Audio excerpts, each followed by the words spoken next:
ഇന്ന് social media നിങ്ങൾ എടുത്തു നോക്കിയാൽ അറിയാം, ഏത് ഒരു കാര്യവും.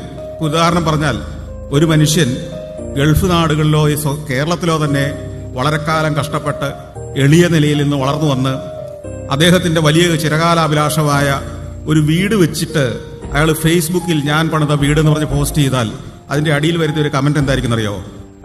എന്തായിരിക്കും? അതിന് ഞാനെന്ത് ചെയ്യണമെന്നാണ് ചോദ്യം. നമ്മുടെ സോഷ്യൽ മീഡിയയിലെ ഏതെങ്കിലും നല്ല കാര്യത്തിന് അതിന്റെ അടിയിലുള്ള കമന്റുകൾ വായിച്ചാൽ പിന്നെ നമ്മൾക്ക് ആ ദിവസം നിരാശയോടെ അല്ലാതെ ജീവിക്കാൻ കഴിയാത്ത സ്ഥിതിയിലാണ്. അപ്പോ പൊതുസമൂഹം ടോട്ടലി നെഗറ്റീവായി മാറിക്കൊണ്ടിരിക്കുന്ന, ഏതാണ്ടൊക്കെ പണ്ടും അങ്ങനെ ആയിരുന്നെങ്കിലും അത് പുറത്തു പ്രകടിപ്പിക്കാനുള്ള അവസരമില്ലാത്തത് കൊണ്ട് ഉള്ളിൽ തന്നെ ആ നെഗറ്റിവിറ്റി സൂക്ഷിച്ചിരുന്ന കാലത്ത് നിന്ന് നെഗറ്റിവിറ്റി സമൂഹത്തിലേക്ക് മുഴുവൻ വർഷിക്കാൻ കഴിയുന്ന ഒരു സ്ഥിതിയിലേക്ക് നമ്മൾ വളർന്നു കഴിഞ്ഞു. നിങ്ങൾ കരുതുന്നൊന്നുമല്ല ജീവിതത്തിൽ വിജയം നേടുന്ന സംരംഭങ്ങൾ. ഫ്രഷ് ടു ഹോം എന്ന് പറയുന്ന ഒരു സംരംഭത്തെ കുറിച്ച് നിങ്ങൾ കേട്ടിട്ടുണ്ടോ? ഓൺലൈനായിട്ട് അല്ലേ? ഫ്രഷ് ടു ഹോം, മാംസവും മത്സ്യവും ഒക്കെ വീട്ടിലെത്തിക്കുന്നതാ. മീൻ കച്ചവടമാ.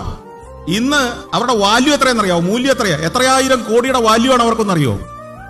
നമ്മൾ കരുതിയ പരമ്പരാഗത ചിന്തകളൊക്കെ ഉപേക്ഷിക്ക്.